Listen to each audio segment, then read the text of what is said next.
a being of enormous proportions and phenomenal capabilities, arrived in the upper region of the Himalayas many thousands of years ago.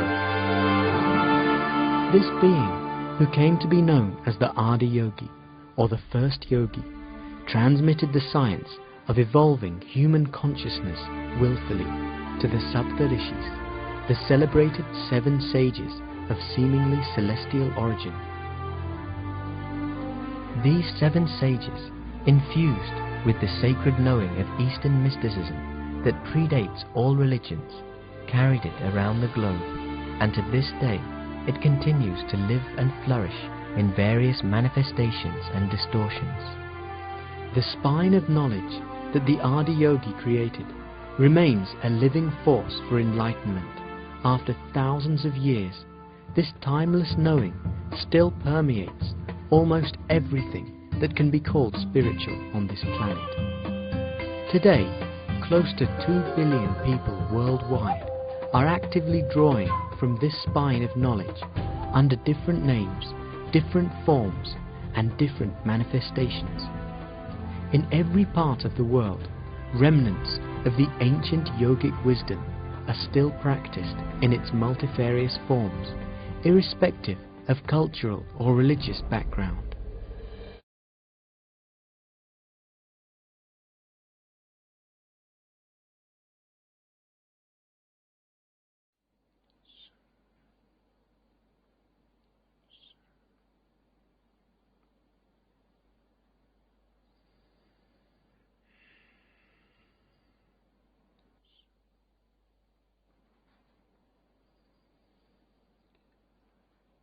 Jananam sukadham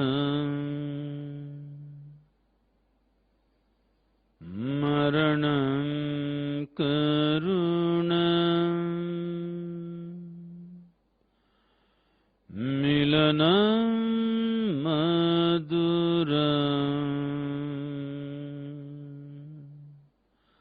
smaranam karunam kalavashadiha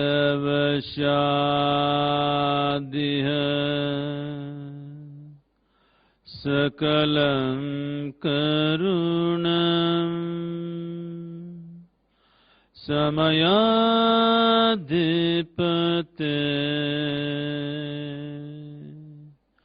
akilam karunam.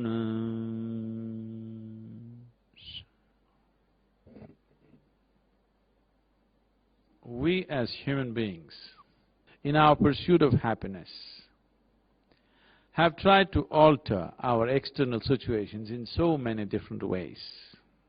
We have gone about engineering this world to our comfort and convenience. Particularly in the last 100 years, we have done so much of this external engineering that we cannot even recognize the planet. If we do any more engineering, we may not have a planet to live. To that extent we have done engineering. All this engineering in pursuit of human well-being. Definitely this engineering has brought comfort and convenience into our lives. As a generation of people, we are the most comfortable generation ever. Never before another generation of people have known these kind of comforts and conveniences. Today we have to admit that 100 years ago, what even royalty could not afford, today average citizens have. Most of you are driving chariots with 200, 400 horses, aren't you? With all this comfort and convenience, though our lives have become very comfortable, we cannot say we have known well-being, because true well-being happens to a human being only when he is feeling joyful, peaceful and blissful within himself. So we definitely cannot claim we are the most joyful generation on the planet or the most peaceful generation on the planet for that matter, definitely not the blissful one.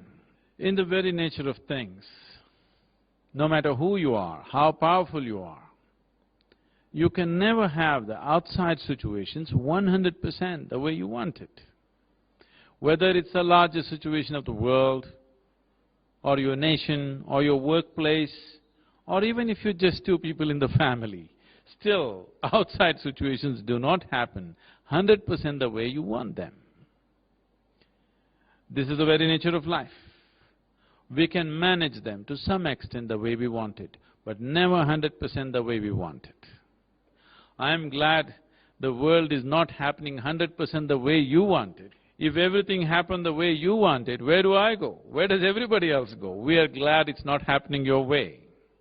Is there any other source of unhappiness for you?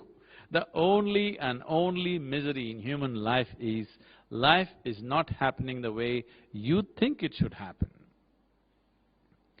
Now, the outside will not happen the way you think it should happen because it involves millions of ingredients. But at least your inner experience should happen 100% the way you want it. Because within you there is only one ingredient, that's you. At least you must happen the way you want yourself to be. Nobody in your life happens 100% the way you want them to be. Have you ever found anyone in your life who happened 100% the way you want them to be? Have you found one person like that anywhere? Your parents, your spouse, your children, your friends? Has anybody happened 100% the way you want them to be? Not even your dog. These days he does his own thing. Now, nobody happens your way. That's not the problem. This one is not happening your way. That is the problem. If this one person happened 100% the way you want him to be, if you happen the way you want yourself to be, would you keep yourself miserable or blissful? I think I can trust you on this one. If you happen the way you want yourself to be, I am sure you would keep yourself blissful every moment of your life. So the problem is not about your life not working the way you want it. The first and foremost problem is that even you are not happening the way you want yourself to be. If you cannot manage your own mind, your own body, your own emotion, your own energy, if you cannot manage this mechanism the way you want it, the chances of you creating your outer life the way you want it is remote. If your mind is not taking instructions from you, you are expecting the world to happen the way you want it to be, is only by accident. If you're happening here as an accident, you're a potential calamity. On a certain day, a lady went to sleep. In her sleep, she had a dream. In her dream, she saw a hunk of a man staring at her. Then he started coming towards her. Closer, closer, closer. She could even feel his breath. She trembled, not in fear. And then she asked, "What will you do to me?" The man said, "Well, lady, it's your dream." What's happening within you is essentially your dream. At least your dream should happen the way you want it to be. We want the world also to happen the way you want it. But that'll never happen 100% the way you want it. But your dream at least must happen 100% the way you want it. Using technology, we are managing our outside situations the way we want it. Right now we have air-conditioned this hall to create the kind of climate that we like on the outside. Yes, the outside climate is now managed. Is it not important that you manage your inner climate? Is that not the basis of your well-being as to how your inner climate is right now? This moment, your well-being is not determined by what kind of house you're living in, what kind of car you parked outside, what kind of clothes you wear, where you are not, what you do and what you do not do. Essentially, your well-being right now is dependent upon how peaceful and joyful and blissful are you feeling within yourself. How pleasant are you feeling within yourself right now? That is your well-being. Essentially, in search of this pleasantness, you're doing everything that you're doing. All human activity upon this planet fundamentally is happening in pursuit of human well-being. You are well only when you're feeling truly pleasant within yourself. Whether you go to the bar, or you go to the temple, or you want to go to heaven, this is all you're seeking. You want pleasantness within you, pleasantness outside of you. You want your life to attain to utmost pleasantness possible. We want pleasantness on the outside too, but creating pleasantness on the outside will involve various ingredients, but creating pleasantness within has only one ingredient, that's you. And if you're incapable or if you're unable to create the pleasantness within yourself, the chances of you creating pleasantness outside is very, very remote. If you happen to meet any human being when he is happy, when he is joyful, you will see he is a very pleasant human being. He will find a pleasant expression to himself. If you happen to meet the same human being when he is unhappy, when he is feeling unpleasant within himself, he could be a very nasty human being. Look at yourself and see. If I meet you when you're happy, I'm sure you're a wonderful person. If I meet you when you're very unhappy, you could be a nasty person. That is okay, but how can I be pleasant within myself? Have you seen my neighbor? Did you meet my boss? Did you meet my mother-in-law? I've met all these people. Especially if your outsides are unpleasant for some reason. Is it not all the more important to keep your insides pleasant? Now the question is only, is it possible? There are many ways to understand this. Today it is common knowledge. Medical science has made this amply clear to you that every human experience has a chemical basis. What you call as joy is a certain kind of chemistry. What you call as misery is another kind of chemistry. What you call as anxiety is one kind of chemistry. What you call as tranquility is another kind of chemistry. Agony is one kind of chemistry. Ecstasy is another kind of chemistry. Every human experience has a chemical basis. Now I'm talking about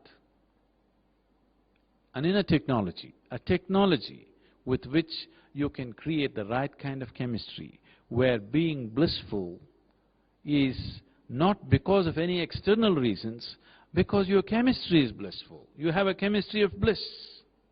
When you're blissful by your own nature, now your life is no more in pursuit of happiness. Your life is an expression of your joy.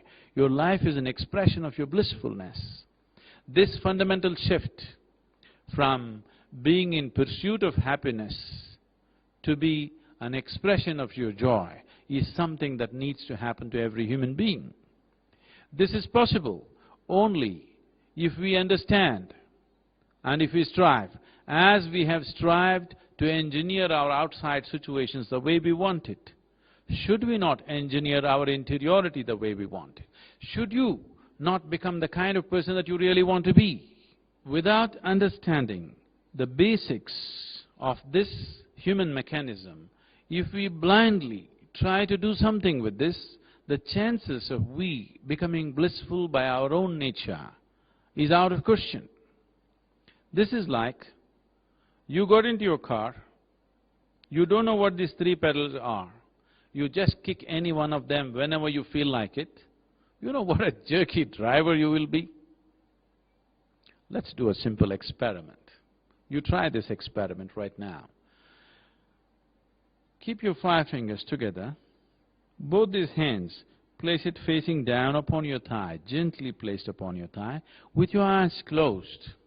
You just inhale and exhale, slightly deeper than normal, and notice where the maximum expansion and contraction is.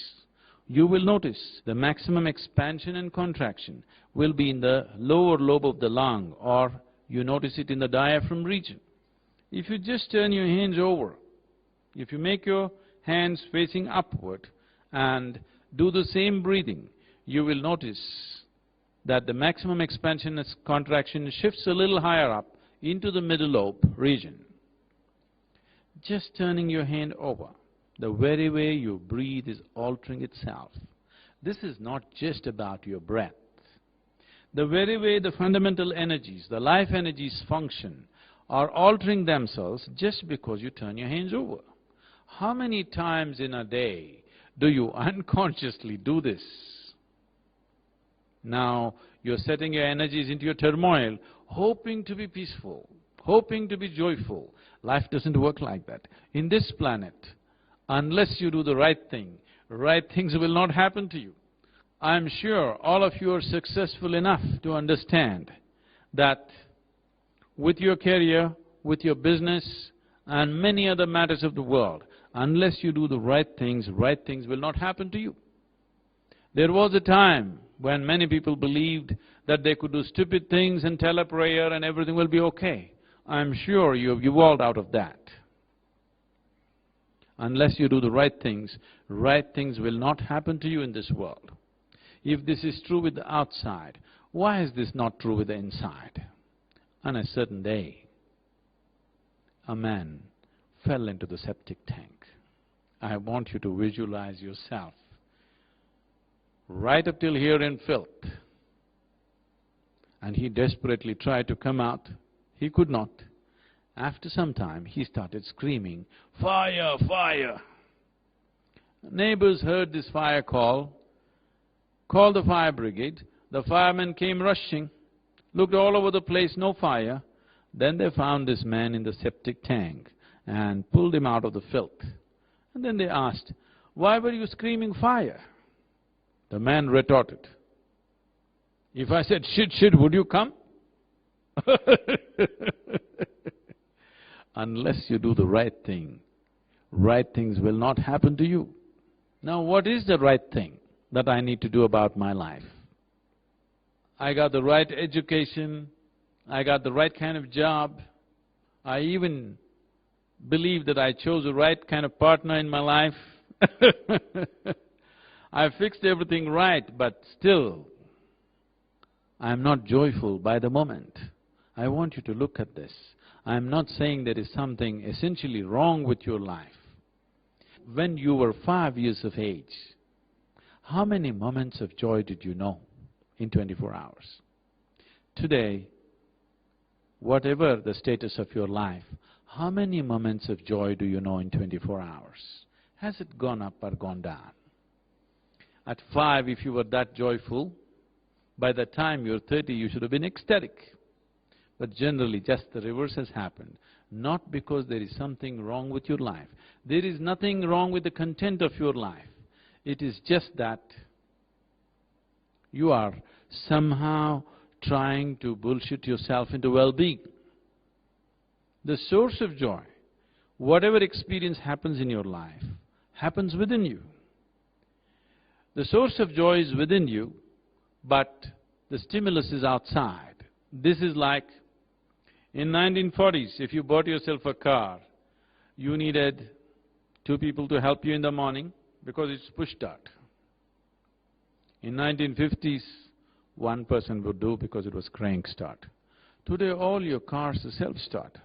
What I'm asking you is it not time that you put your happiness, your joy, your peacefulness, your love, all the things which truly matter to your life on self-start? Right now, please see it's on push start. When you were a child, you were joyful by your own nature. Today, so many things have to happen right for you to be happy. Let's say you went out today and someone told you, "Oh, you are the most wonderful person on this planet." Then you were floating on cloud. What number? Generally people say 9 out here. In South India we do 11. You're floating on cloud whatever number. Then you came home.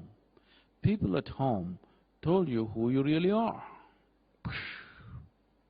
It crashes. Your well-being is right now so fragile. Anybody can make you happy. Anybody can make you unhappy. Anything can make you peaceful. Anything can make you angry. Anything can freak you in no time. Right now, your way of being is so deeply enslaved to external situations. Or in other words, you're in a compulsive reaction to the outside situations. Unless we fix the whole world, the chances of you being blissful are out of question. That's how you're making yourself to be. On a certain day, a bull and a pheasant were grazing upon the field. You know the pheasant, the bird? The bull was grazing upon the grass. The pheasant was picking ticks off the bull. Partnership. There was a huge tree at the edge of the field. The pheasant very nostalgically looked up at the tree and said, "Oh, alas, there was a time when I could fly to the topmost branch of the tree. Today I do not have enough strength in my wing even to go to the first branch of the tree." The bull very nonchalantly said, "Oh, that's no problem. Eat a little bit of my dung every day. Within a fortnight, you will reach the topmost branch of the tree." The pheasant said, "Come on, what kind of nonsense is that?" The bull said, "Really try it and see, the whole humanity is on it." The pheasant very hesitantly started pecking at the dung. On the very first day, lo, it reached the first branch of the tree. Within a fortnight, it did reach the topmost branch of the tree. It went and sat on the topmost branch of the tree, just beginning to enjoy the scenery.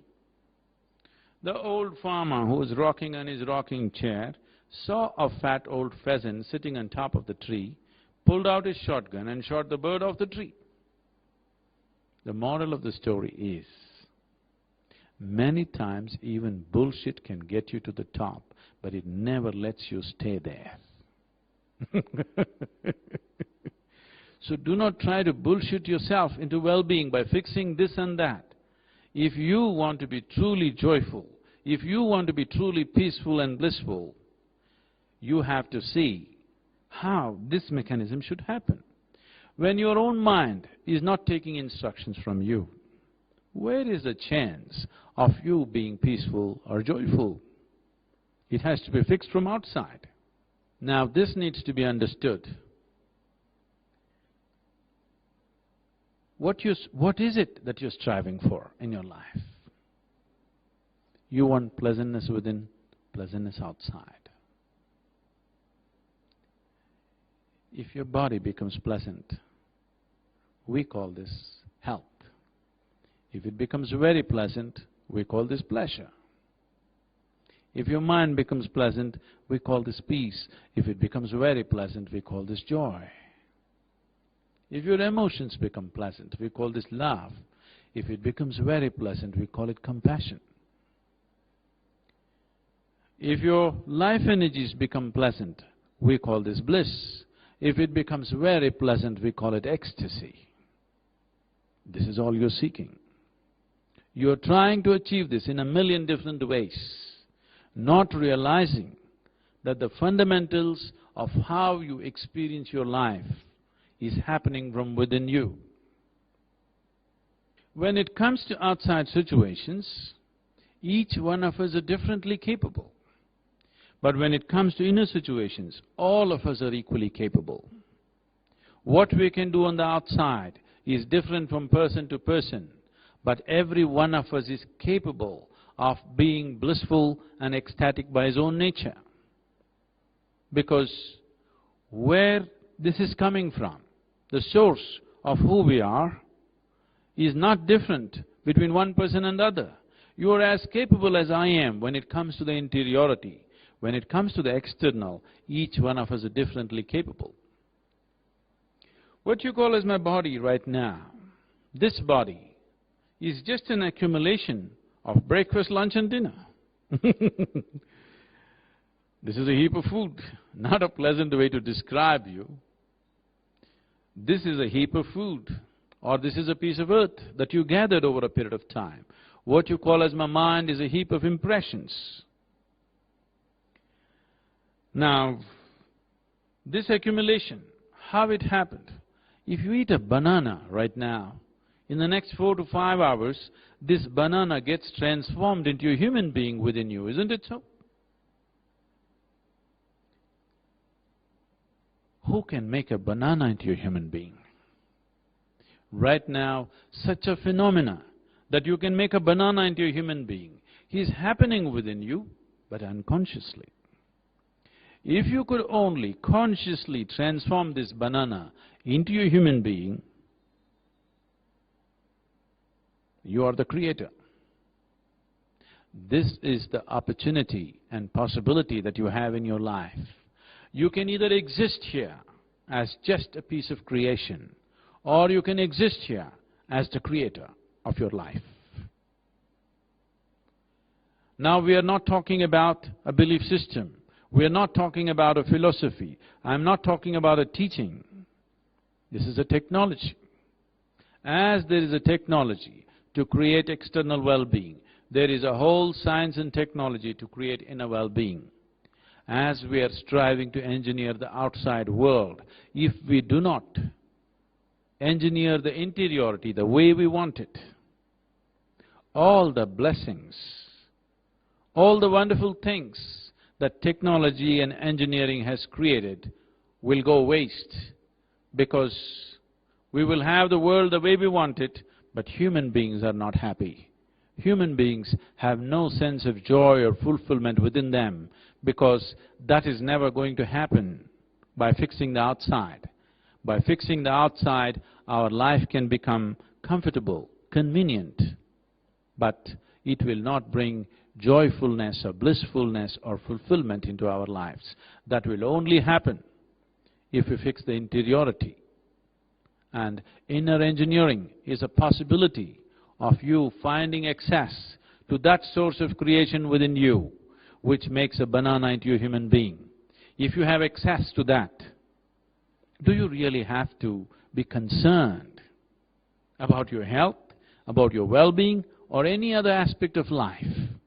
If you are in touch with the very source of creation, you can make your life happen the way you want it, internally and externally.